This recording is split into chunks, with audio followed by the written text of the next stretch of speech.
جلیل عالم نبی حضرت علامہ مولانا حافظ و قاری محمد عمران عالم صاحب دامت برکاتہم العالیہ، معزز محترم اور محتشم سامعین گرامی قدر، اللہ رب العزت کی توفیق اور عنایت سے حضور شہنشاہ بغداد سیدنا عبد القادر جیلانی غوث العظم رضی اللہ تعالی عنہ کی ذات بابرکات کو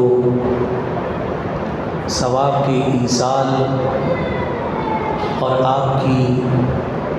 11ویں شریف کے عنوان سے معنون یہ خوبصورت اور بابرکت محفل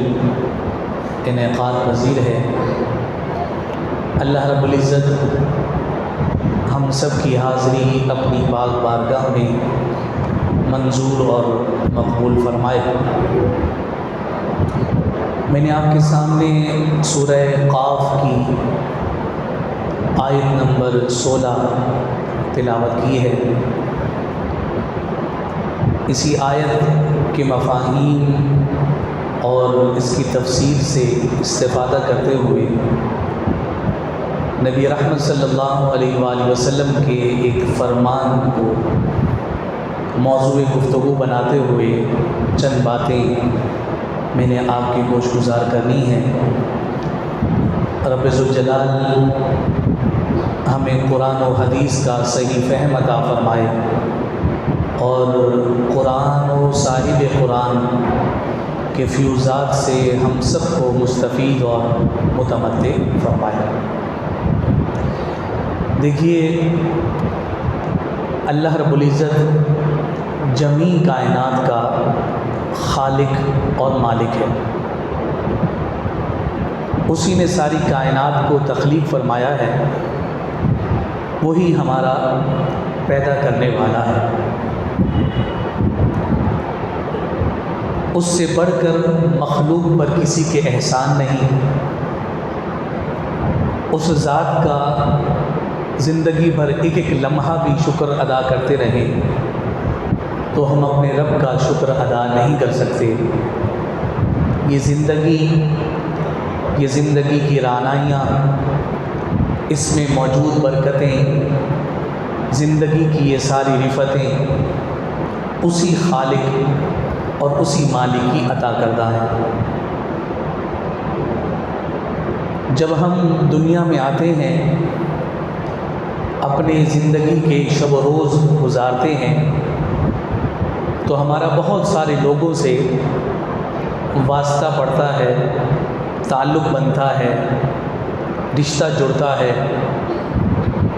سارے تعلق، سارے واسطوں اور سارے رشتوں میں ایک تعلق ہے کہ جسے دوستی کا تعلق کہا جاتا ہے۔ امام محمد غزالی رحمۃ اللہ تعالی علیہ نے اس بات کو ذکر کیا کہ اگر روئے زمین پر تمہیں کوئی دوست نظر آئیں، دو افراد آپس میں تمہیں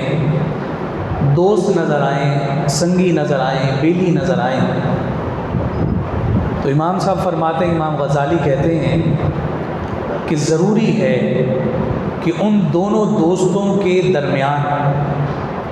کوئی نہ کوئی چیز حصے مشترک ضرور ہو، یعنی ان میں دوستی کی وجہ اور دوستی کا کوئی نہ کوئی سبب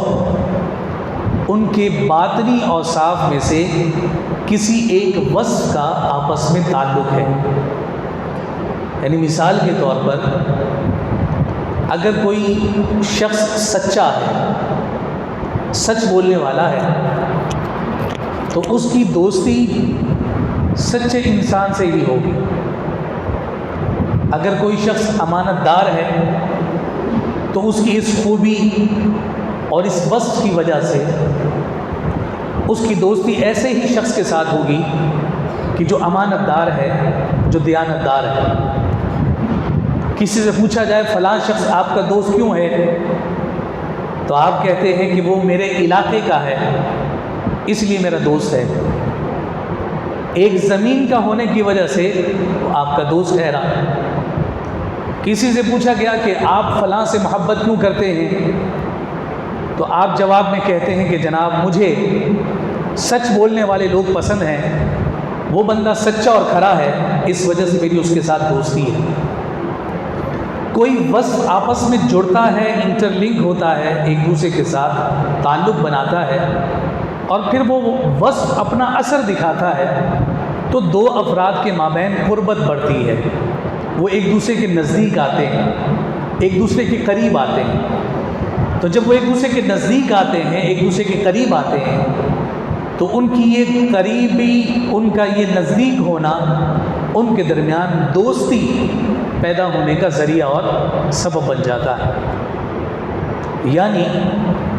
دوستی پیدا ہونے سے پہلے قربت اور نزدیک ہونا ضروری ہوتا ہے، ایک دوسرے کو جاننا ضروری ہوتا ہے۔ کسی ایک وصف کی پہچان ہو جاتی ہے تو دوستی قائم ہو جاتی ہے۔ تو قربت جو ہے، جو قرب ہے، قریبی پیدا ہونا دوستی پیدا ہونے کا ذریعہ اور سبب بنتا ہے۔ اللہ رب العزت ہمارا خالق اور مالک ہے، اس نے ہمیں پیدا فرمایا ہے، سارے اسی کے احسانات ہیں، جو کچھ ہمارے پاس ہے اس کا حقیقی خالق وہی رب ہے، اسی کی ساری عطائیں ہیں۔ رب ذوالجلال بھی ایک قرب رکھتا ہے جس قرب سے وہ اپنی مخلوقات کو فیضیاب فرماتا ہے۔ صوفیاء پھر اس پر کلام کرتے ہیں اور کہتے ہیں کہ دنیا میں تمہاری کسی سے دوستی پیدا ہو تو اس کے لیے قربت ضروری ہوتی ہے، ایک دوسرے کے قریب ہونا ضروری ہوتا ہے۔ رب بھی اپنی مخلوق کے ساتھ پیار کرتا ہے، سب کچھ اپنی مخلوق کو عطا کرتا ہے، وہ بھی اپنی مخلوقات کو اپنا قرب عطا کرتا ہے، لیکن اس کا قرب دو طرح کا ہے۔ ایک قرب وہ ہے، ایک قربت وہ ہے کہ جسے قرب عام کہا جاتا ہے، اور دوسرا قرب وہ ہے کہ جسے قرب خاص کہا جاتا ہے۔ جب ہم کسی چیز کے عام ہونے کی طرف اشارہ کرتے ہیں تو کسی شے کا عام ہونا اس کی کثرت پر دلالت کرتا ہے، اور جب کسی چیز کے خاص ہونے کی ہم بات کرتے ہیں تو وہ پھر اس کا خاص ہونا اس کے قلیل ہونے کی جانب اشارہ کرتا ہے۔ مارکیٹ میں کوئی چیز آپ کو ہر دکان پر مل جائے تو آپ کہتے ہیں یہ شے تو عام ہے، کہیں سے بھی مل جائے گی، لیکن آپ کسی ڈاکٹر کے پاس گئے اور اس نے ایسی دوا لکھ دی کہ آپ جس میڈیکل اسٹور پر جاتے ہیں تو کہتا ہے کہ بھائی یہ خاص دوائی ہے، یہ آپ کو ہر ایک کے پاس نہیں ملے گی، فلاں جگہ ملے گی، فلاں جگہ ملے گی، یا فلاں جگہ ملے گی۔ تو عام شے اس کی کثرت پر دلالت کرتی ہے کہ ہر جگہ وہ میسر آ جاتی ہے، اور جو خاص شے ہوا کرتی ہے پھر وہ خاص مقامات پر ہی آپ کو میسر آتی ہے۔ تو جب ہم قرب عام اور قرب خاص کی بات کرتے ہیں تو قرب عام کا تلفظ ہی میں بتا رہا ہے کہ جناب یہ جو اللہ کا قرب ہے یہ عام ہے، کثرت کے ساتھ ہے، اور بہت سو کو عطا کیا جاتا ہے۔ اور پھر جب ہم قرب عام کا تلفظ کے ساتھ قرب خاص کو ذکر کرتے ہیں تو لفظ خاص ہی بتا رہا ہے کہ جناب یہ چنیدہ لوگوں کے پاس میسر آتا ہے، یہ قرب رب ہر ایک کو عطا نہیں کرتا۔ چند لوگ ایسے ہوتے ہیں کہ جن سے رب اپنی محبت کا اظہار فرمائے، انہیں مخصوص فرمائے،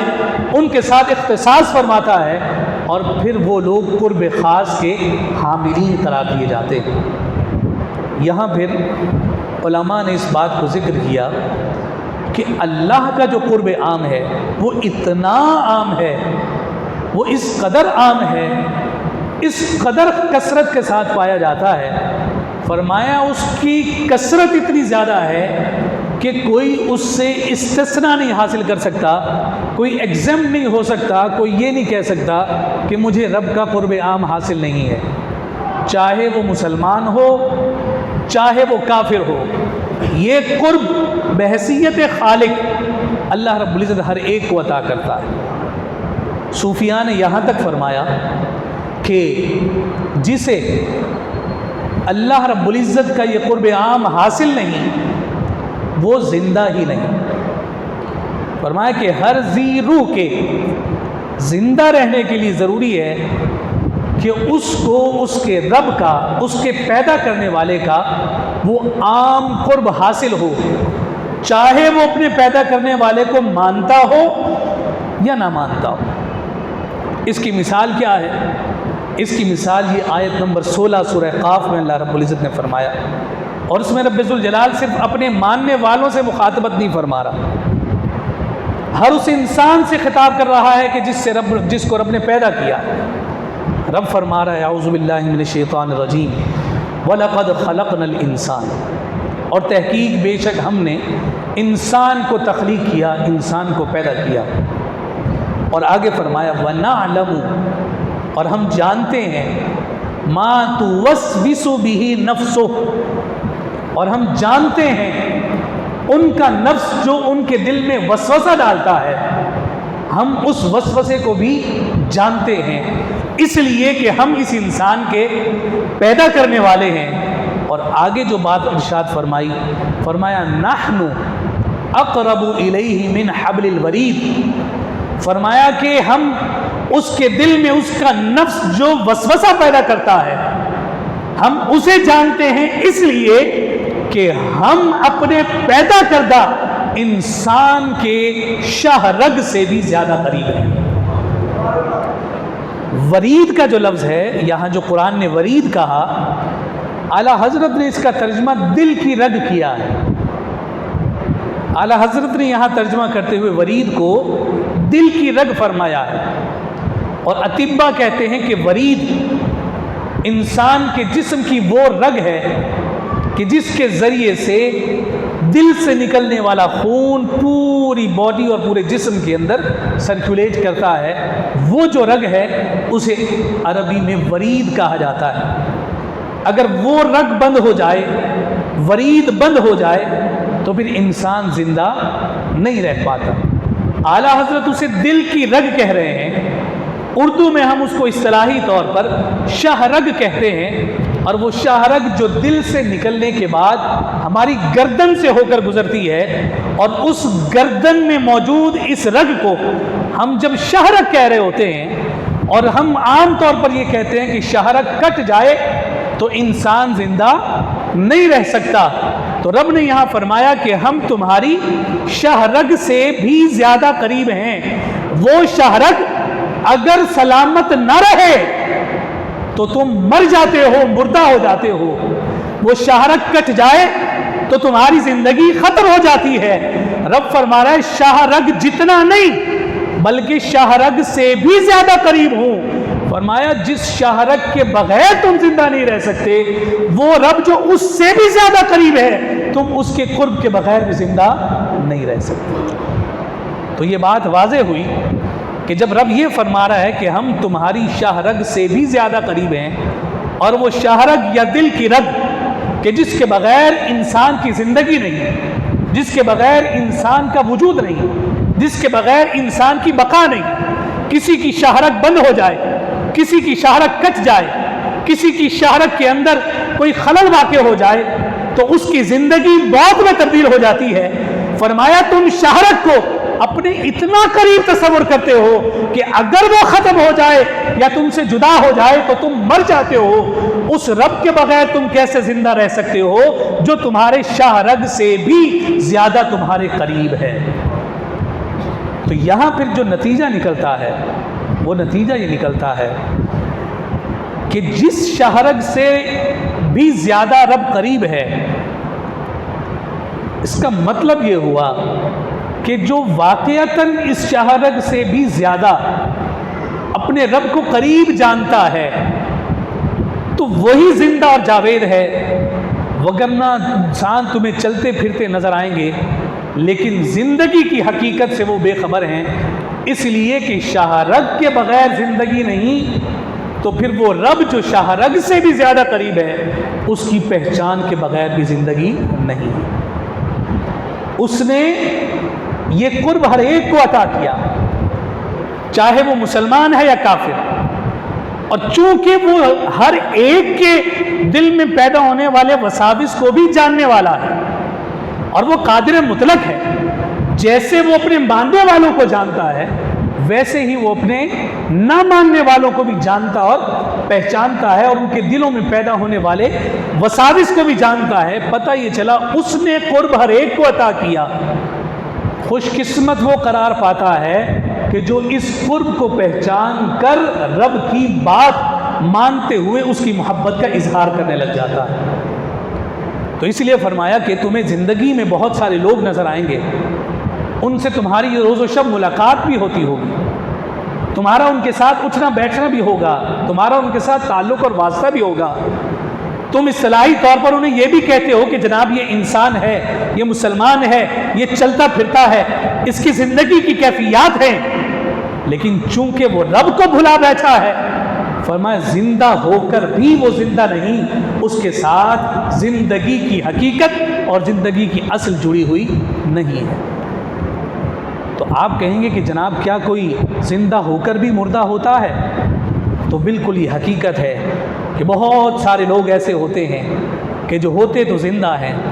لیکن احساس کی صورت میں ان پر مردہ اور موت کی کیفیت طاری ہوتی ہے۔ اور صوفیہ فرماتے ہیں کہ زندہ ہو کر مردہ کون لوگ ہیں؟ فرمایا زندہ ہو کر مردہ وہ لوگ ہیں کہ جو زندگی میں اپنے رب کو پیچھے رکھ کر ہوائے نفس کو مقدم رکھتے ہیں، ان کا زندگی سے کوئی تعلق نہیں۔ یہ ہو گیا قرب عام جو ہر ایک کو حاصل ہوا، جو اس کو پہچان گیا وہ مومن کہلایا، جو اس کی معرفت حاصل کر گیا،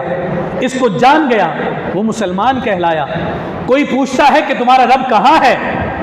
تو پھر رب کو ماننے والا، رب کی پہچان رکھنے والا،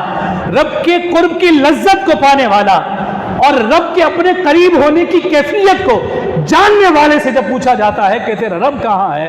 تو وہ کہتا ہے میرا رب ہر جگہ موجود ہے، وہ جہت اور جہاد سے پاک ہے، اسے کسی مقام کی حاجت اور ضرورت نہیں، میں جس سمت دیکھتا ہوں اسی سمت مجھے رب کے ہی جلوے ہی جلوے نظر آتے ہیں۔ یہ قرب عام کو قبول کرنے والے افراد ہیں۔ اب جس نے قرب عام کی کیفیت کو قبول کر لیا تو اب فرمایا چونکہ تو ہر ایک کو حاصل ہے، اب دوسری قسم آتی ہے کہ جسے قرب خاص کہا جاتا ہے۔ اب یہ قرب خاص اپنے لفظ کے تلفظ کے ساتھ بیان کر رہا ہے کہ یہ اللہ رب العزت اپنا یہ قرب ہر ایک کو عطا نہیں کرتا، چنتا ہے بندوں، انتخاب کرتا ہے، نومینیٹ کرتا ہے، ان کے بارے میں اللہ رب العزت فیصلہ فرماتا ہے، پھر اس کے بعد انہیں اپنے خاص قرب سے مستفید کرتا ہے، متمتع کرتا ہے، فیضیاب کرتا ہے۔ اور وہ قرب خاص کیا ہے؟ بخاری شریف کی روایت ہمیں بتاتی ہے، جسے جناب سیدنا ابو ہریرہ رضی اللہ تعالی عنہ روایت کرتے ہیں۔ آقا کائنات صلی اللہ علیہ وآلہ وسلم نے اپنے اس مبارک فرمان کا آغاز ان الفاظ سے فرمایا کہ من عاد لی ولیا فقد آذنتہ بالحرب، فرمایا کہ جس نے میرے دوست کے ساتھ، میرے ولی کے ساتھ، میرے دوست کے ساتھ دشمنی رکھی، میں رب ہو کر اس دشمنی رکھنے والے سے اعلان جنگ کرتا ہوں۔ پھر اللہ رب العزت آگے فرماتا ہے کہ میرا دوست، میرا بندہ میرے قرب کی تلاش میں جب نکلتا ہے تو فرمایا کہ فرض سے زیادہ کوئی ایسی شے نہیں کہ جو میرے قرب کے اعتبار سے اس کے لیے آسانی پیدا کرے، یعنی فرائض کی ادائیگی کے ساتھ مجھے محبوب ہے کہ میرا بندہ میرے قریب آنے کی کوشش کرتا رہے۔ یعنی رب کو یہ محبوب ہے، رب کو یہ پسند ہے کہ میرا جو بندہ ہے جس نے میرے قرب عام کو پہچان لیا ہے، جو سمجھ رہا ہے کہ یہ قرب عام میری زندگی، میری حیات کی بقا اور جلا کا سبب ہے، وہ پھر فرائض کی ادائیگی کے ساتھ جب مجھے پہچاننے، مجھ تک پہنچنے کی کوشش کرتا ہے، رب فرماتا ہے ایسا بندہ مجھے بڑا محبوب ہے۔ اور پھر آگے ہی رب ذوالجلال فرما رہا ہے یتقرب الی عبدی بالنوافل، فرمایا کہ وہ فرائض کے ساتھ جو مجھے پہنچنے کی کوشش کرتا ہے اس کا یہ عمل مجھے محبوب بہت ہے، لیکن وہ فجر ظہر عصر مغرب عشاء کی ادائیگی پر، زکوٰۃ کی ادائیگی پر، فرض حج کی ادائیگی پر اکتفا نہیں کرتا، اس پر مکمل ہو کر بیٹھ نہیں جاتا، خاموشی اختیار نہیں کرتا، کرتا کیا ہے؟ فرمایا فرض ادا کرتا ہے، یتقرب الی عبدی بالنوافل، اضافی عبادت کے ساتھ وہ میرے قرب میں اور اس قرب کے حصول میں سرگردہ رہتا ہے، کوشاں رہتا ہے، متلاشی رہتا ہے، جستجو میں رہتا ہے اور آگے بڑھتا رہتا ہے کہ میں اور عبادت کروں اور عبادت کروں اور عبادت کروں۔ نوافل کے ذریعے سے وہ میرا قرب پانے کی کوشش کرتا رہتا ہے۔ پھر وہ جو نوافل ادا کر رہا ہے تو کیا وہ اضافی عبادت کرنے کا اسے کوئی فائدہ حاصل ہوتا ہے؟ اس کا اسے کوئی ثمر ملتا ہے؟ فرض تو فرض تھا، اس نے ادا کر لیا، اب اس کا شوق ہے، اس کا اشتیاق ہے، اس کی جستجو ہے، اس کی طلب ہے کہ میں رب کو اور پہچانوں، میں رب کو اور جانوں، رب کو پالوں، رب کے قرب کو حاصل کر لوں۔ وہ فرض پر وہ بس نہیں کرتا، اس پر کافی و وافی ہو کر بیٹھ نہیں جاتا۔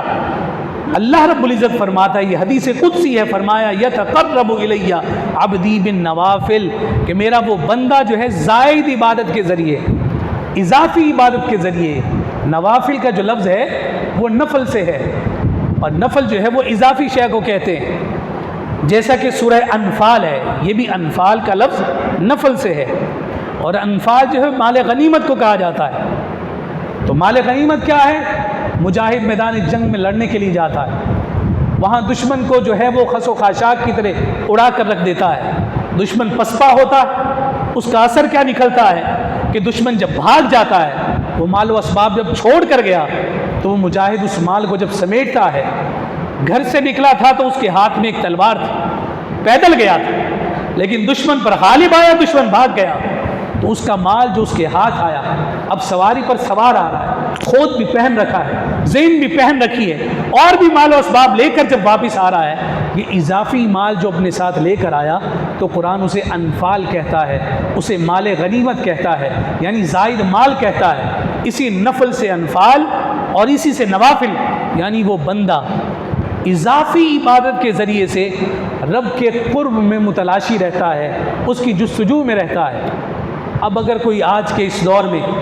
اٹھ کر یہ کہے کہ جناب نفل کا معنی فالتو ہوتا ہے، نفل کا معنی فضول ہوتا ہے، یا نفل کا معنی بیکار ہوتا ہے، تو یہ فرمان رب کا ذہن میں رکھیں، پھر اس کے بعد میں آپ سے سوال کروں کہ کیا نفل کا ترجمہ بیکار ہو سکتا؟ کیا نفل کا ترجمہ فالتو ہو سکتا؟ یا نفل کا معنی جو ہے وہ غیر ضروری ہو سکتا؟ رب ذوالجلال فرماتا ہے وہ اضافی عبادت کے ذریعے سے مجھ کو راضی کرتا رہتا ہے، میرے قریب آنے کی کوشش کرتا رہتا ہے۔ فرمایا پھر اس کی جب مجھے نفل قبول ہوتی ہے، پسند آتی ہے، محبوب ہوتی ہے، رب فرماتا ہے حتی احبہ،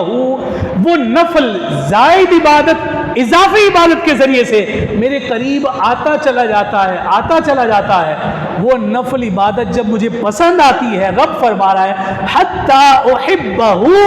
وہ نفل ادا کر کے کہتا رہتا ہے مولا میں تجھ سے پیار کرتا ہوں۔ فرمایا جب اس کا وہ پیار کا انداز مجھے پسند آتا ہے، حتی احبہ،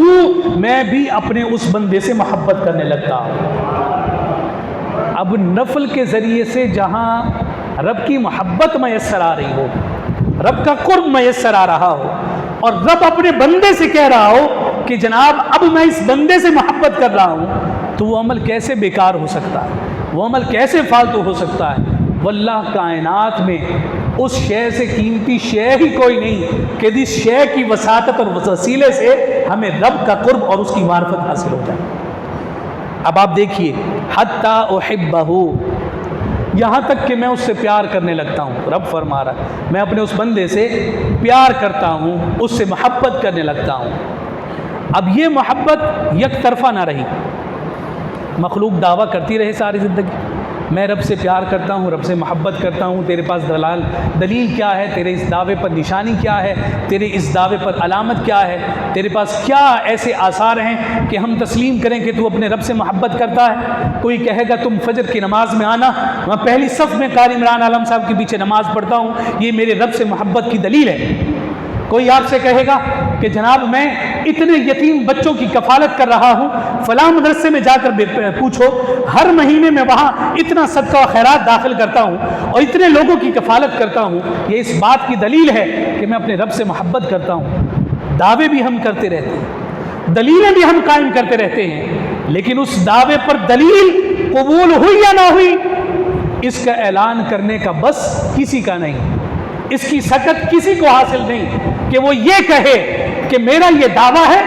اس پر میری یہ دلیل ہے اور یہ دلیل میری 100% حق اور سچ ہے۔ نہیں، سب کچھ کرنے کے بعد ابراہیم علیہ السلام بھی کہتے ہیں ربنا تقبل منا انک انت السمیع العلیم، اللہ کا گھر تعمیر کر رہے، جانتے ہیں کہ قیامت تک اس کے ارد گرد چکر لگتے رہیں گے، یہاں آ کر رب کی بارگاہ میں گریہ وزاری ہوتی رہے گی، عبادت اور ریاضت ہوتی رہے گی، اس کا طواف ہوتا رہے گا۔ جانتے ہیں قیامت تک کے لیے لوگوں کے لیے میں اتنا عظیم گھر تیار کر رہا ہوں، اتنی بڑی خدمت سر انجام دینے کے بعد بھی ابراہیم علیہ السلام کیا کہہ رہے ہیں؟ مولا جو کر سکا تیری ہی توفیق سے ہے، میں تو یہی عرض پیش کرتا ہوں جو کچھ کیا ہے اپنی بارگاہ میں اسے قبولیت کی سند عطا فرما۔ تو ہم کیسے اپنی کسی دلیل کو لوگوں کے سامنے رکھیں کہ یہ دلیل 100% حق اور سچ ہے؟ یہ یک طرفہ تعلق ہے۔ ہم دعوے بھی کرتے رہے، ہم دلیلیں بھی قائم کرتے رہے، یک طرفہ محبت کے اظہار ہوتے رہے، لیکن پھر یہی یک طرفہ محبت جب دو طرفہ محبت میں تبدیل ہوتی ہے، زمین سے اس کی مخلوق کہتی رہتی ہے مولا ہم تجھ سے محبت کرتے ہیں، اس کے لیے ہم یہ بھی کر رہے ہیں، یہ بھی کر رہے ہیں، یہ بھی کر رہے ہیں، صرف فرض پر اکتفا کر کے نہیں بیٹھ گئے بلکہ ہم تیری نوافل کے ذریعے سے، اضافی عبادت کے ذریعے سے ہر اس عمل کو سر انجام دے رہے ہیں جس کے بارے میں علامہ صاحب نے کہا یہ کرو رب راضی ہوگا، یہ عمل کرو رب خوش ہو جائے گا، یہ عمل کرو رب تمہیں اپنا قرب دے دے گا۔ مولا ہر اضافی عبادت کرتے رہے، کچھ تو بھی ارشاد فرما دے، فرمایا حتی احبہ، میں نفلی عبادت رد نہیں کرتا، جس کی قبول ہو جاتی ہے پھر جب وہ کہتا ہے کہ میں تجھ سے پیار کرتا ہوں تو پھر میں رب ہو کر اسے کہتا ہوں ہاں بندے میں رب ہو کر تجھ سے پیار اور محبت کرتا ہوں۔ اب یہ ہو گیا قرب خاص۔ ہم جتنے بیٹھے ہیں اللہ سب کو نمازوں کی توفیقات دے، سب کو نیکیوں کی برکتیں عطا کرے، سب کو اچھے اعمال کی جزا کے حصول کے لیے سرگردہ کرنے رہنے کی توفیقات عطا کرے، لیکن ہم میں سے کوئی نہیں کہہ سکتا کہ ہمیں قرب خاص حاصل ہے۔ اس لیے نہیں کہہ سکتا کہ اللہ رب العزت اپنے قرب خاص کے حاملین کو لوگوں سے ممتاز اور جدا کر دیتا ہے، انہیں انفرادیت عطا کر دیتا ہے، ان کو ان کیفیات سے آشنا کر دیتا ہے کہ لوگ انہیں دیکھتے ہیں تو دیکھ کر پہچان جاتے ہیں کہ یہ عام بندہ نہیں ہے، یہ خاص لوگوں میں شمار کیا جاتا ہے۔ اور کیا ہے اس کی نشانی، کیا ہے اس کی علامت، کیا ہے؟ حدیث قدسی یہی بخاری شریف، فرمایا حتی احبہ، یہاں تک کہ میں اس سے پیار کرتا ہوں۔ اب پیار کر لیا، مولا آپ کوئی نشانی بھی تو بتا کہ یک طرفہ اور دو طرفہ محبت والوں میں تقسیم ہو جائے، تفریق پیدا ہو جائے، پہچان اور معرفت حاصل ہو جائے کہ یہ عام قرب والا ہے، یہ خاص قرب والا ہے، یہ عام محبت کرنے والا ہے، یہ خاص محبت کرنے والے ہیں، کوئی ان کی نشانی بتا۔ تو رب فرماتا ہے فَإِذَا أَحْبَبْتُهُ، اور جب میں ان سے پیار کرنے لگتا ہوں۔ اب تمہیں اگر پہچاننا ہے کہ میں جن سے پیار کرتا ہوں وہ کون لوگ ہیں، اگر تم جاننا چاہتے ہو کہ جن سے میں پیار کرتا ہوں ان کی صفات کیا ہیں، ان کی خصوصیات کیا ہیں، رب فرماتا ہے كُنْتُ سَمْعَهُ الَّذِي يَسْمَعُ بِهِ، فرمایا کہ میں ان کے کان بن جاتا ہوں جن سے وہ سنتا ہے۔ جن سے میں پیار کرنے لگ جاتا ہوں اور پھر جب میں ان سے محبت کرتا ہوں تو پھر میں ان کے کان بن جاتا ہوں جن سے وہ سنتا ہے۔ وَبَصَرَهُ الَّذِي يَبْصِرُ بِهِ، فرمایا میں ان کی آنکھیں بن جاتا ہوں جن سے وہ دیکھتا ہے، اور فرمایا وَيَدَهُ الَّتِي يَبْطِشُ بِهَا، میں ان کے ہاتھ بن جاتا ہوں جن سے وہ تھامتا ہے، وَرِجْلَهُ الَّذِي يَمْشِي بِهَا، اور میں اس کے پاؤں بن جاتا ہوں جس سے وہ چلتا ہے۔ اب اس پر ذرا غور کریں، اللہ رب العزت جسم اور جسمانیت سے پاک ہے۔ اگر رب کی تجسیم کا کوئی عقیدہ رکھے تو گویا کہ وہ یہ عقیدہ رکھتا ہے کہ رب کا کوئی مکان ہے، اور اگر رب کے مکان کا کوئی عقیدہ رکھے تو وہ رب کے محدود ہونے کا عقیدہ رکھتا ہے۔ اللہ رب العزت جہت سے، ڈائریکشن سے پاک ہے، وہ مکان سے پاک ہے، وہ جہات و مکان سے پاک ہے۔ جب وہ جہات و مکان سے پاک ہے تو وہ جسمانیت سے پاک ہے، کیونکہ جسم محدود ہونے کا اشارہ دیتا ہے۔ مثال کے طور پر میں اس کرسی پر بیٹھا ہوں تو میری جہت بنتی ہے، میرے دائیں بھی بنے گی، میرے بائیں بھی بنے گی، میرے آگے بھی اور میرے پیچھے بھی۔ تو میری جب جہت بنی دائیں بائیں اور آگے پیچھے، تو ایک مکان پر میں مختص ہو گیا، محدود ہو گیا اور مخصوص ہو گیا کہ میں اس کرسی پر ہی ہوں۔ میں یہ نہیں کہہ سکتا کہ میں یہاں مسجد میں کرسی پر بھی بیٹھا ہوں اور باہر حجرے میں بھی بیٹھا ہوں۔ تو جب آپ نے میرا جسم تسلیم کیا اور اس کرسی پر میرا بیٹھنا ثابت کیا تو اس بات پر دلیل ہوئی کہ اب میں یہاں ہی ہوں، کہیں اور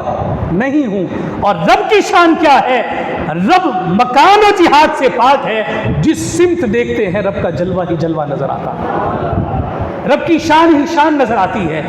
تو رب تو جسم اور جسمانیت سے پاک ہے، وہ سننے کے لیے کان کا محتاج نہیں، وہ دیکھنے کے لیے آنکھوں کا محتاج نہیں، وہ چلنے کے لیے پاؤں کا محتاج نہیں، وہ تھامنے کے لیے ہاتھوں کا محتاج نہیں۔ یہ محتاجی ساری تو انسان کے لیے ہے کہ جس کو جسم دیا گیا، لیکن رب کہتا ہے کہ میں اس کے کان بن جاتا ہوں جس سے وہ سنتا ہے۔ اس سے مراد کیا ہے؟ شارحین فرماتے ہیں رب اس کے کان یوں بنتا ہے کہ کان تو غریب نواز کے ہوتے ہیں، لیکن اس میں سننے کی طاقت رب ذوالجلال کی ہوتی ہے کہ اصفہان کی پہاڑیوں پر عبادت کر رہے ہوں اور غوث الاعظم بغداد سے آواز لگائیں کہ قدمی ہذہ علی رقبۃ کل ولی اللہ، کہ جناب میرا قدم ہر ولی کی گردن پر ہے۔ تو بغداد سے وہ آواز چلے، اصفہان کی پہاڑیوں پر پہنچے، وہاں رب کی سماعت کی طاقت رکھنے والا غریب نواز اس آواز کو سنے بھی اور سن کر جواب بھی دے۔ بل رأسی وعینی، شہنشاہ بغداد آپ کہتے ہیں ہر ولی کی گردن پر آپ کا قدم ہے، میں غریب نواز کہتا ہوں گردن بھی حاضر ہے، سر بھی حاضر ہے، آنکھیں بھی حاضر ہے۔ تو اتنا دور کیسے سنا گیا؟ اتنا دور آواز کیسے پہنچی؟ سماعت کیسے ہوئی؟ فرمائے یہ وہ لوگ ہیں کہ جن سے رب پیار کرتا ہے، جنہیں اپنے قرب خاص کی توفیقات عطا کرتا ہے۔ ان لفظوں پر غور کریں۔ فرمایا وَيَدَهُ وَالَّتِي يَبْتِشُ بِهَا، میں اس قرب خاص کے حامل فرد کا ہاتھ بن جاتا ہوں جس سے وہ تھامتا ہے، یعنی جس سے وہ مدد کرتا ہے، جس سے وہ نصرت کرتا ہے، جس سے وہ اعانت کرتا ہے، جس سے وہ دستگیری کرتا ہے۔ فرمائے یہ خاص قرب والا ہے، اس کے پاس جاؤ، اپنی ضرورت پیش کرو، اس لیے کہ اس کے ہاتھ میں دینے کی طاقت مجھ رب ذوالجلال کی ہے۔ تم یہاں کہیں بھی گرتے پڑتے ہو، میرے محبوبوں کی بارگاہ میں چلے جاؤ، وہ تمہیں تھام بھی لیں گے اور مشکل سے تمہیں نجات بھی عطا فرما دیں گے۔ اس لیے کہ یہ اب عام نہیں رہے، ان سے محبت کا اعلان خود رب ذوالجلال نے فرما دیا۔ اور پھر یہاں ذرا غور کیجئے، آگے الفاظ اس حدیث کے سنیں۔ آقا کائنات صلی اللہ علیہ وسلم فرماتے ہیں کہ رب فرماتا ہے، چونکہ حدیث قدسی ہے، وَلَئِن سَأَلَنِي لَأُعْطِيَنَّهُ۔ پہلا فرمایا کہ میں اس کے کان بن جاتا ہوں، پھر فرمایا کہ میں اس کے آنکھیں بن جاتا ہوں جس سے وہ دیکھتا ہے، پھر فرمایا میں اس کے ہاتھ بن جاتا ہوں جس سے وہ تھامتا ہے، پھر فرمایا کہ جناب میں اس کے پاؤں بن جاتا ہوں جس سے وہ چلتا ہے، اور پھر آگے رب فرما رہا ہے پھر جب وہ مجھ سے سوال کرتا ہے، وَلَئِن سَأَلَنِي، پھر جب وہ مجھ سے سوال کرتا ہے، کون؟ میں اور آپ نہیں، قرب عام والے نہیں، وہ لوگ کہ جن کے بارے میں رب نے کہا حَتَّى أُحِبَّهُ، جس کی رات کی عبادتیں مجھے پسند آئی ہیں، جس کے تہجد مجھے پسند آ گئے، جس کے 40 سال کے عشاء کے وضو سے فجر کی نماز مجھے پسند آ گئی ہے، حَتَّى أُحِبَّهُ، پھر اس پسند کے نتیجہ میں اسے اب پیار کرنے لگ گیا ہوں۔ ہر ایک نہیں، وہ کہ جس سے رب پیار کر رہا، وہ جس سے پیار کا اظہار یوں کر رہا ہے کہ اس کے دیکھنے کی، اس کے سننے کی، اس کے چلنے کی اور اس کے تھامنے کی طاقت عام انسانوں جیسی نہیں رہی، بلکہ اس میں طاقت کا اثر، اس کا نور رب ذوالجلال کے اس قدرت کا نور داخل ہو گیا ہے۔ فرمایا وہ بندہ وَلَئِن سَأَلَنِي، جب وہ مجھ سے مانگتا ہے، جب وہ مجھ سے سوال کرتا ہے، جب وہ میری بارگاہ میں عرضی پیش کرتا ہے،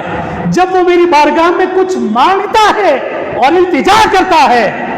فرمایا لَأُعْطِيَنَّهُ، لام تاکید، فرمایا وہ بندہ حَتَّى أُحِبَّهُ کے وصف والا،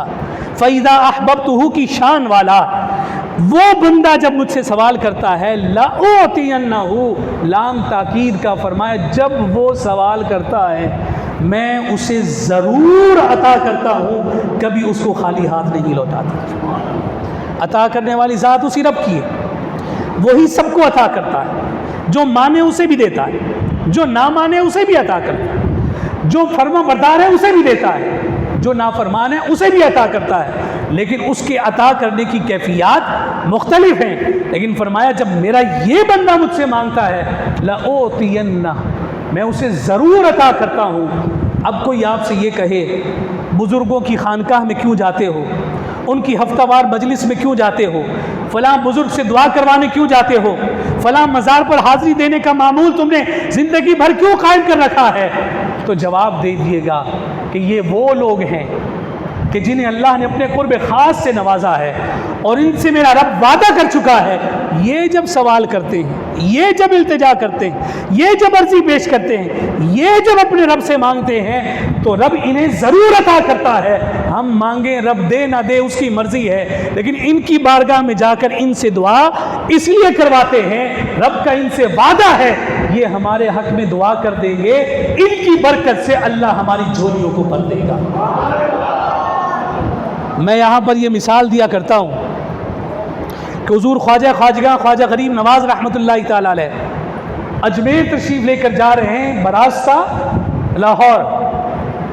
اور آپ نے 40 دن چلا کاٹا حضور داتا صاحب کی بارگاہ میں، قبر کے پڑوس میں بیٹھے ہیں۔ جن حضرات نے داتا کے دربار میں حاضری دی ہے وہ جانتے ہیں کہ داتا صاحب رحمۃ اللہ تعالی علیہ کی قبر کے مان ساتھ وہ چلا گاہ علامتی طور پر آج بھی موجود ہے کہ جہاں 90 لاکھ کو کلمہ پڑھانے والا معین الدین چشتی اجمیری بیٹھ کر رب کی عبادت کرتا رہا ہے۔ وہ 40 دن وہاں بیٹھے ہیں، ایک مقرب بندے کے پڑوس میں بیٹھے ہیں، ایک محبوب بندے کے پڑوس میں بیٹھے ہیں، ایک ایسے شخص کے پڑوس میں جا کر بیٹھے ہیں جو دنیا سے تو چلا گیا ہے لیکن اس کا فیض آج بھی جاری و ساری ہے۔ لوگ دنیا میں بادشاہ ہوتے ہیں، سلطان ہوتے ہیں، سربراہ ہوتے ہیں، دنیا سے چلے جاتے ہیں، نام مٹ جاتا ہے، قبر کا نشان مٹ جاتا ہے۔ یہ لوگ وہ لوگ ہیں کہ جو دنیا سے گئے اللہ ان کے نام کو اور چاند لگا دیتا ہے، ان کے ناموں کی اور دھومیں مچنے لگ جاتی ہیں، ان کے نام کی مایا جپنے لگ جاتی ہے۔ چلے تو تھے اجمیر، لاہور میں دیکھا ایک مرد قلندر آرام کر رہا ہے، اسے دنیا داتا کہتی ہے، اس کے پڑوس میں بیٹھ گئے۔ آگے جو کوششیں کرنی ہیں اس کی کچھ معاونت اللہ کے اس محبوب بندے کے پڑوس میں بیٹھ کر حاصل کر لی جائیں۔ 40 دن وہاں بیٹھے رہے، رب سے مدد طلب کرتے رہے، جو آگے ذمہ داریاں لگنی ہیں اس کے لیے رب سے معاونت اور مددگاری تسلیم کرتے رہے، مانگتے رہے، طلب کرتے رہے۔ جس کے قرب میں بیٹھے تھے 40 دن کے بعد اس صاحب قبر کی پہچان کیسی حاصل ہوئی؟ جب اٹھ کر جانے لگے تو کہنے لگے گنج بخش فیض عالم مظہر نور خدا ناقصانہ پیر کامل کامل آرا رہنما۔ وہاں بیٹھے تو رب کو پہچاننے کے لیے تھے، جس کی برکت سے رب کو پہچاننا تھا اس کی جب پہچان حاصل ہوئی اور داتا کو جب پہچانا تو کہنے لگے گنج بخش فیض عالم مظہر نور خدا، خدا کے نور کا یہ مظہر ہیں۔ پتہ کیا چلا؟ غریب نواز اس نور کی معرفت، اس نور خدا کو پہچاننے چلے تھے۔ پتہ یہ چلا کہ نور خدا کو تلاش کرنا ہے تو یہ جو مظہر تمہیں دنیا میں پھیلے ہوئے نظر آ رہے ہیں جو قرب خاص کے حاملین ہیں، میں غریب نواز کہتا ہوں یہ وہی ہے جو مظہر نور خدا ہے، اس کو پہچان لو، اس کی برکت سے تمہیں خدا کے نور کی بھی معرفت حاصل ہو جائے۔ ممکن نہیں ہے کہ کوئی یہ کہے کہ جناب میں ان کو پہچانے بغیر جو رب کو پہچانتے ہیں، کہ ان کو پہچانے بغیر رب کو پہچان لوں گا، ایسا ممکن نہیں ہے۔ رب کی پہچان کے لیے ضروری ہے ایسوں کو پہچانو جنہوں نے رب کو پہچانا ہے، جنہوں نے رب کو پہچانا ہے، ان کی پہچان اگر حاصل ہو گئی تو پھر رب کی بھی پہچان حاصل ہو گئی۔ آپ یہ کہیں کہ آپ کو یہ عقیدہ کہاں سے پتہ چلا،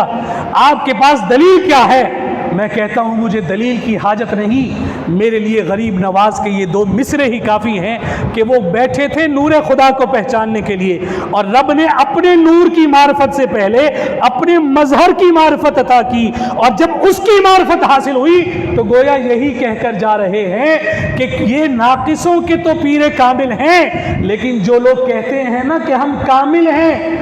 یہ داتا گنج بخش اس کے بھی رہنما ہے، اس کو پہچان لیا ہے۔ اب دیکھنا میری تبلیغ کا اثر، پھر ہم اثر بھی دیکھتے ہیں۔ اجمیر پہنچے تو ہر طرف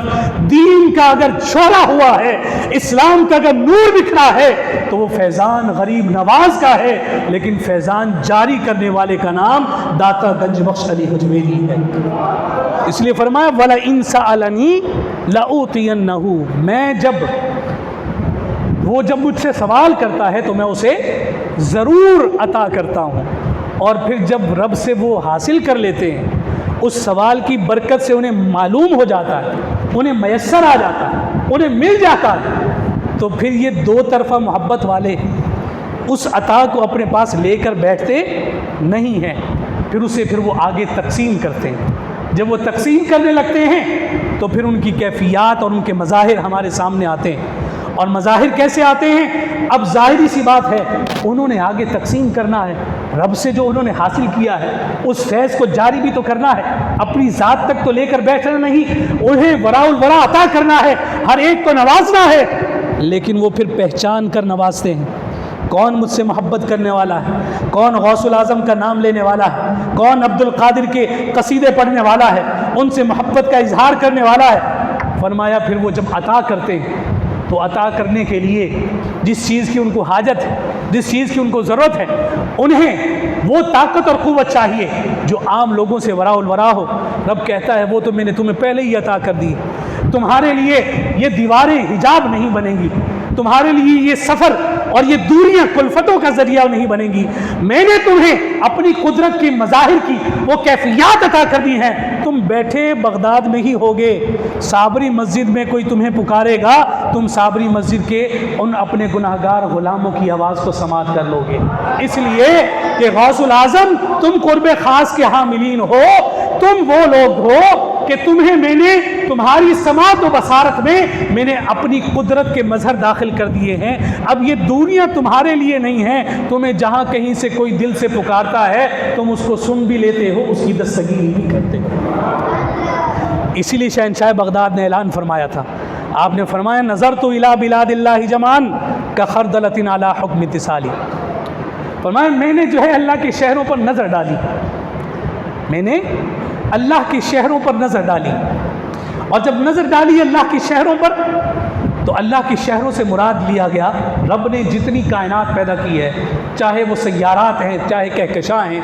جو کچھ بھی شہروں کی صورت میں اللہ نے پیدا کیا ہے، صرف شہر کراچی، حیدرآباد، نوری آباد تو نہیں، ساری دنیا ہے، اس میں شہر ہیں، پھر یہ ایک دنیا تو نہیں، پتہ نہیں کتنی دنیا رب نے پیدا کی۔ اعلیٰ حضرت کہتے ہیں کہ 18,000 عالم رب نے پیدا کیے ہیں، ان 18,000 عالم میں رب نے نہ جانے کتنے شہر بسا رکھے ہیں، کتنی مخلوقات ان شہروں میں بستی ہے۔ شہنشاہ بغداد فرما رہے ہیں نظرت الی بلاد اللہ جمان کخردلۃ علی حکم اتصالی، میں نے اللہ کی تخلیق، اللہ کے شہروں کی جانب نظر دوڑائی تو ہوا کیا، وہ میرے سامنے اللہ کے شہر ایسے ہی آ گئے جس طرح سے ہتھیلی پر رائی کا دانہ ہوتا ہے،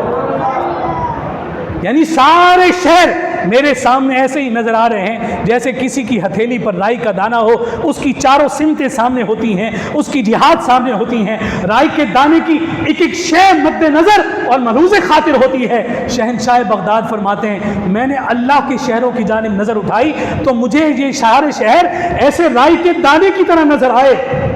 شہنشاہ بغداد آپ اتنا بڑا دعویٰ کیسے کر رہے ہیں؟ آپ کو اتنی بصارت کیسے حاصل ہو گئی؟ آپ کو اتنی قوت اور طاقت کیسے حاصل ہو گئی؟ ہم تو اس دیوار کے پیچھے نہیں دیکھ سکتے، ہم تو دیکھنے کے لیے اس روشنی کے محتاج ہیں۔ لائٹ چلی جائے اور جنریٹر چلنے میں 2 منٹ کا توقف ہو جائے تو ہم ایک دوسرے کو دیکھ نہیں پاتے ہیں جب تک روشنی نہ ہو، ہم تو اتنے محتاج ہیں۔ اور آپ کہتے ہیں آپ وراء الورا بھی دیکھ رہے ہیں، تحت الثری بھی دیکھ رہے ہیں، عرش اولی بھی دیکھ رہے ہیں، سب کچھ دیکھ رہے ہیں اور اتنا قریب سے دیکھ رہے ہیں جیسے ہتھیلی پر رائی کا دانہ ہوتا ہے۔ یہ کیسے ممکن ہے؟ فرماتے ہیں پہلے تمہارا تعجب اور تو بڑھا دوں، تم ابھی اسی خیال میں ہو کہ میں کیسے دیکھتا ہوں، تمہارا تعجب ذرا اور بڑھا دوں۔ اگلے ہی مصرے اور شعر میں فرماتے ہیں، یہ قصیدہ غوثیہ کا 22واں شعر، اگلے شعر میں فرما رہے ہیں درست العلم حتی صرت قطبا، فرمایا میں علم سیکھتے سکھاتے مقام قطبیت پر فائز ہو گیا، میں قطب بن گیا۔ تم یہ کہتے ہو کہ میں کائنات کے سارے شہروں کو، اللہ کے سارے شہروں کو دیکھ رہا ہوں، بڑا تعجب کر رہے ہو، یہ تو بہت بڑا مقام ہے نا۔ میں تمہیں بتاؤں یہ علم سیکھتے سکھاتے، کتاب سے دوستی کرتے کراتے، قال اللہ قال رسول کی صدا سنتے سناتے، پڑھتے پڑھاتے، علم سے پیار کرتے کرتے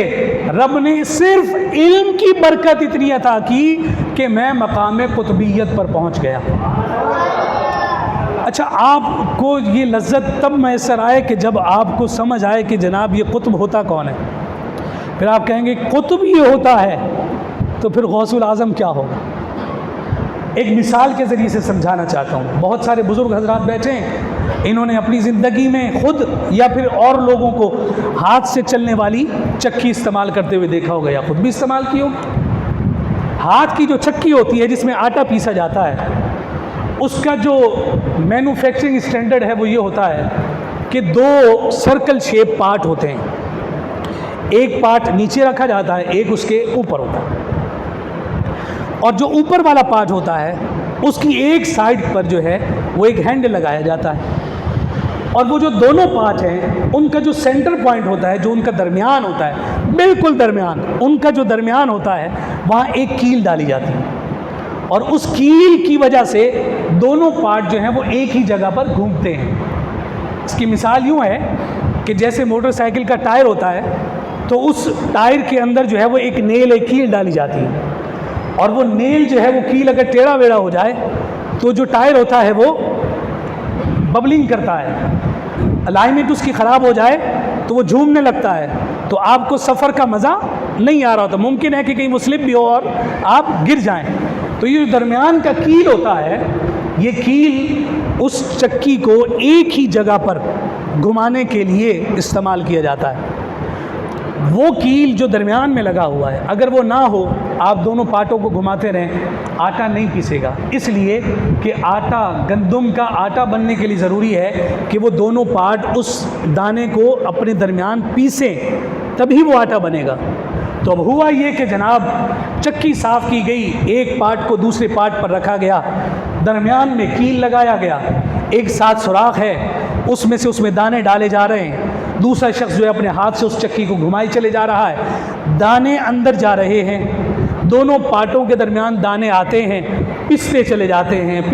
جاتے ہیں، اور آٹا بن کر دوسری سم سے وہ آٹا باہر نکلتا چلا جا رہا ہے۔ آپ آٹا پیس چکے، جو دانے پیسنے تھے اس سے فارغ ہو گئے، اب آپ نے آٹا اٹھایا، ایک سمت رکھا، اس چکی کو آپ صاف کرنے لگے، درمیان میں جو آپ نے کیل لگا رکھا تھا اس کیل کو نکال کر اس کے ارد گرد جو جگہ تھی اس کو صاف کرنے لگے، تو آپ کو نظر آیا کہ سارے دانے تو پس گئے، لیکن کچھ جو دانے ہیں وہ اس کیل کے ارد گرد آ کر چھپ گئے تھے اور پسنے سے بچ گئے۔ کیا ہوا؟ پسنے سے بچ گئے، وہ نہیں پسے، ان کا آٹا نہیں بنا، آپ نے ان دانوں کو اٹھا لیا، وہ پسنے سے بچ گئے۔ آپ جانتے ہیں وہ جو کیل ہے اس کو کیا کہتے ہیں؟ اس کیل کو قطب کہتے ہیں۔ چکی کا درمیان کا جو کیل ہے اسے قطب کہا جاتا ہے۔ اب بغیر تشبیہ اور بغیر مثال کے دانے ہیں گندم کے، انہیں آپ نے ڈالا کہ یہ پس جائیں، تو جو جو دانہ ان پاتوں کے درمیان آتا چلا گیا وہ پستا چلا گیا، لیکن جو دانہ اچھل کر اس چکی کے قطب کے پڑوس میں آ گیا وہ پسنے سے بچ گیا۔ فرمایا یہ تو چکی کا قطب ہے۔ روحانی دنیا کے قطب کا عالم یہ ہے کہ اگر کوئی اس کے قطب کے پڑوس میں آ جائے، اس قطب کے سائے میں آ جائے، اس کے پڑوس میں آ جائے، دنیا کی آزمائش میں پسنے سے بچ جاتا ہے۔ فرمایا جس شخص کے پڑوس اور سائے کا عالم یہ ہے کہ اس کا پڑوس اور اس کا سایہ دنیا کی آزمائش میں پسنے سے بچا لیتا ہے، اس روحانی دنیا کے قطب کا عالم کیا ہوگا۔ اب شہنشاہ بغداد فرما رہے ہیں درست العلم حتی صرت قطبن، ابھی تو میں صرف علم سکھا رہا تھا، علم سیکھتے سکھاتے میں قطب بن گیا تھا کہ میرے پڑوس کی برکت اتنی ہو گئی کہ جو میرے پاس آ جاتا تھا آزمائشوں سے بچ جاتا ہے، تکلیفوں سے بچ جاتا ہے۔ شہنشاہ بغداد ہماری عقل پھٹ جائے گی، یہ انجیجر نما فتنے ہمیں مٹا کر رکھ دیں گے۔ ہمارے بچوں کے دلوں میں وسوسے ڈال رہے ہیں، ان کے دلوں میں انتشار ڈال رہے ہیں، اولیاء کے دلوں کے حوالے سے فتنے اور آزمائشیں ڈال رہے ہیں، وساوس ڈال رہے ہیں۔ اتنے بڑے بڑے دعووں کا کوئی ہمیں بھی تو جواب دے، ان کا منہ کیسے بند کیا جائے؟ شہنشاہ بغداد فرماتے ہیں پریشان کیوں ہوتے ہو؟ میں کہہ رہا ہوں نا کہ مجھے علم کی برکت سے قطبیت مل گئی، میں کہہ رہا ہوں نا اللہ کے شہروں کی جانب دیکھا تو ایسے دیکھا جیسے رائی کا دانہ ہتھیلی پر ہوتا ہے، میں کہہ رہا ہوں نا، تو مجھ سے پوچھو تو صحیح جو میں کہہ رہا ہوں کیوں کہہ رہا ہوں؟ جواب دیتے ہیں نلت السعادہ من مولا الموالی، اس میں عبد القادر کا کوئی دعویٰ نہیں ہے۔ جتنی سعادتیں، جتنی برکتیں اور عظمتیں حاصل ہوئی ہیں اس مولا کی مدد اور نصرت کی برکت سے حاصل ہوئی۔ تو یہ دعویٰ تو میرے عبد القادر کا ہے ہی نہیں، یہ دعویٰ تو میرے غوث العظم کا ہے ہی نہیں، وہ تو یہی اعلان کر رہے ہیں جتنی سعادتیں ہیں نلت السعادہ من مولا الموالی، کہ ساری رحمتیں برکتیں جتنی سعادتیں تمہیں میری ذات سے نظر آ رہی ہیں، اس میں عبد القادر کا کمال نہیں بلکہ اس مولا کی مدد و نصرت، اس کی وہ محبت جو اس نے فرمایا حتی احبہ فاذا احببتہ، فرمایا اس کی شان جب ظاہر ہوئی تو میں دیکھتا ہوں تو پھر دیکھتا ہی چلا جاتا ہوں، میں سنتا ہوں تو سنتا ہی چلا جاتا ہوں، میں تھامنے لگتا ہوں تو تھامنے ہی چلا جاتا ہوں، اور کسی کی دستگیری کے لیے جانا چاہوں تو جلتا چلا جاتا ہوں۔ تمہیں کس بات کی فکر ہے؟ یہ سب جس رب نے مجھے عطا کیا ہے وہی رب تو ہے کہ جس نے قرب عام بھی دیا ہے، رب نے مجھ عبد القادر کو قرب خاص کے لیے اپنا دیا۔ اگر پھر بھی کسی کو سمجھ نہ آئے تو ایک مثال سماعت کر لیں اور میں بات کو ختم کروں۔ مولانا روم رحمۃ اللہ تعالیٰ علیہ نے اپنی حکایات میں اس مثال کو ذکر فرمایا، حکایات سعدی میں، حکایات رومی میں اس بات کو ذکر کیا گیا۔ مولانا روم فرماتے ہیں کہ جناب سلیمان علیہ السلام کو جو ہے اللہ رب العزت نے زمین و آسمان کی بادشاہت عطا کی تھی، جن و انس پر ان کا حکم چلتا تھا، ہوا ان کے اشارے سے چلتی ہے، پانی ان کے حکم سے چلتا ہے، جانوروں کی زبان وہ پہچانتے ہیں، چرند پرند سب کوئی آپ کے دربار میں روزانہ کی بنیاد پر اسمبلی میں آ کر لبیک لبیک کی صدا لگاتا ہے، حاضریاں لگاتا ہے۔ حضرت سلیمان علیہ السلام نے ایک دن سب کو بلایا اور کہا کہ ہم جب کبھی کسی کی طرف روانہ ہوتے ہیں تو لشکر بہت بڑا ہو جاتا ہے، جس کے پاس جا رہے ہوتے ہیں جو ہمارا میزبان ہوتا ہے اس پر بڑا بوجھ بن جاتا ہے، یعنی جانا ایک جناب سلیمان کو ہے لیکن پروٹوکول اتنا زیادہ ہے، ڈیلیگیشن اور وفد کے افراد اتنے زیادہ ہوتے ہیں کہ آگے والوں پر آزمائش بن جاتی ہے، سفر زیادہ لوگوں کے ساتھ مشکل ہو جاتا ہے۔ جیسے آج کسی پیر صاحب کو کوئی مرید محبت بھرے انداز میں کہہ دے حضور شفقت فرمائے، میرے گھر قدم رنجہ فرمائے، میرے گھر برکت آ جائے گی، پیر صاحب کہتے ہیں ضرور برکت دینے کے لیے میں آ رہا ہوں، پیر صاحب خود نہیں آتے، اپنے ساتھ 50 اور کو لے کر آتے ہیں۔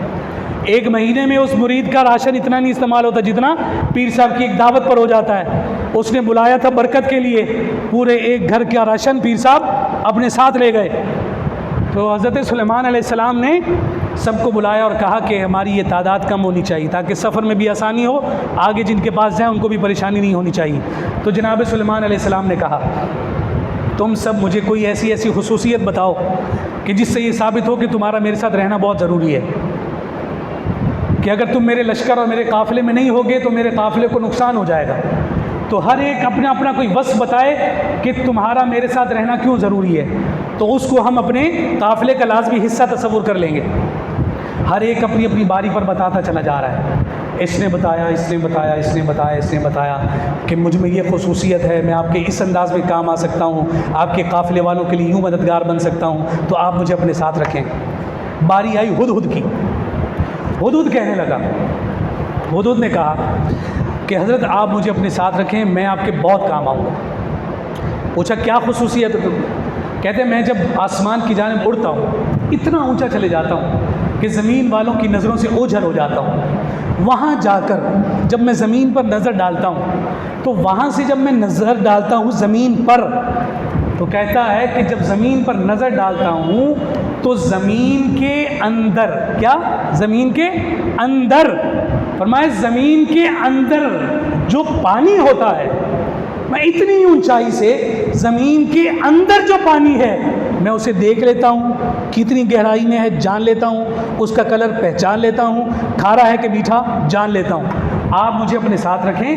کئی دفعہ میں نے دیکھا ہے کہ ہمارا لشکر صحرا سے، بیابان سے، ریگستان سے گزرتا ہے، اہل قافلہ کا پانی ختم ہو جاتا ہے تو ہمیں بڑی مشقت اور مصیبت اٹھانی پڑتی ہے۔ آپ مجھے اپنے ساتھ رکھیں تو جب پانی ختم ہو جایا کرے گا تو میں زمین پر نظر ڈال کر، زمین پر نظر ڈال کر زمین کے اندر پانی کی کیفیت بتا دیا کروں گا، تو آپ جنات کو حکم لگا کر وہیں کھدائی کروایا کریں تاکہ انہیں زیادہ مشقت نہ اٹھانی پڑے، ورنہ کبھی وہ بیچارے وہاں کھدائی کرتے ہیں، کبھی وہاں کھدائی کرتے ہیں، کبھی وہاں کھدائی کرتے ہیں، پھر جا کر پانی نکلتا ہے۔ میں ایگزیکٹ جگہ بتا دیا کروں گا، آپ وہیں کھدائی کروایا کریں۔ جناب سلیمان علیہ السلام نے کہا کہ ہاں تم نے بات تو درست کی ہے، تمہاری یہ خصوصیت میں بڑے کام آنے والی ہے۔ وہیں بیٹھا تھا کوا، کوا وہاں بیٹھا ہے اور کوے نے کہا کہ حضرت یہ جھوٹ بول رہا ہے، یہ جھوٹ بول رہا ہے، اس نے آپ کی بارگاہ کی کر دی ہے گستاخی۔ سلیمان علیہ السلام کی بارگاہ ہے اور آپ کی بارگاہ میں اس نے پخ ماری ہے، جھوٹ بولا ہے، اور میں ثابت کر سکتا ہوں کہ یہ جھوٹ بول رہا ہے۔ میں نے جو یہ دعویٰ کیا ہے، میں نے یہ جو دعویٰ کیا ہے کہ یہ جھوٹ بول رہا ہے، تو میں عقلی طور پر ثابت کر سکتا ہوں، میرے پاس دلیل ہے، میرے پاس دلیل ہے کہ یہ جھوٹ بول رہا ہے۔ مولانا روم نے اس جگہ کہا ہے کہ کوا جو ہے نا، کوا اس کا رنگ کچھ اور تھا، لیکن اس واقعے کے بعد وہ کالا ہو گیا۔ فرماتے ہیں محنت کر، حسد نہ کر۔ حسد جو ہے وہ انسان کو اندر سے بھی کالا کر دیتی ہے اور باہر سے بھی کالا کر دیتی ہے۔ اور حسد کیا ہوتا ہے؟ حسد یہ ہوتا ہے کہ فلاں کے پاس یہ کیوں ہے، مجھے مل جائے۔ اور رشک کیا ہے کہ فلاں کو اللہ نے دیا ہے، اللہ مجھے بھی عطا کرے، میرے اس بھائی کو بھی اور برکت عطا کرے۔ تو اس لیے کہا رشک ضرور کرو لیکن حسد مت کرو۔ اور حسد کیا ہے؟ صرف اپنے نقصان کے علاوہ کچھ نہیں ہوتا۔ اس نے ہدہد سے حسد کیا چونکہ اڑتا کوا بھی ہے اور اڑتا ہدہد، دونوں کا بسیرا ہواؤں میں ہوتا ہے، دونوں اڑتے ہیں، دونوں کی پرواز ہے، دونوں دانا جو ہے وہ چگتے ہیں، دونوں کھانا کھاتے ہیں، ایک ہی کیفیات ہے، سائز بھی دونوں کا تقریباً ہے، ایک جیسے دکھتے ہیں۔ کر بیٹھا ہے حسد اور کہنے لگا کہ اس نے جھوٹ بولا ہے، میں ثابت کر سکتا ہوں، عقلی طور پر میں ثابت کر سکتا ہوں، میرے پاس دلیل ہے۔ جناب سلیمان علیہ السلام نے کہا تیرے پاس دلیل ہے کہ یہ جھوٹ بول رہا ہے تو ثابت کر، میں اس کو سزا دوں گا۔ تو کوا کہنے لگا حضرت ذرا دیکھیے، اس کا دعویٰ یہ ہے کہ اتنی اونچائی سے جب زمین کی طرف دیکھتا ہے تو یہ زمین کے اندر دیکھ لیتا ہے، جبکہ شکاری اس کو پکڑنے کے لیے زمین کے اندر نہیں، زمین کے اوپر جال بچھاتا ہے، اور جب زمین کے اوپر جال بچھاتا ہے تو یہ جو ہے زمین کے اوپر جو جال ہے اس کو دیکھ نہیں سکتا اور شکاری اس کو شکار کر لیتا ہے۔ یہ کہتا ہے میں زمین کے اندر دیکھ لیتا ہوں، جبکہ اس کو زمین کے اوپر شکاری کا بچھایا ہوا جال نظر نہیں آتا۔ لہٰذا ثابت ہوا کہ جب یہ زمین کے اوپر نہیں دیکھ سکتا تو یہ زمین کے اندر بھی نہیں دیکھ سکتا۔ عقلی طور پر تو بات ٹھیک کی نا؟ کیا خیال ہے؟ صحیح بات کر رہا ہے، درست بات کر رہا ہے۔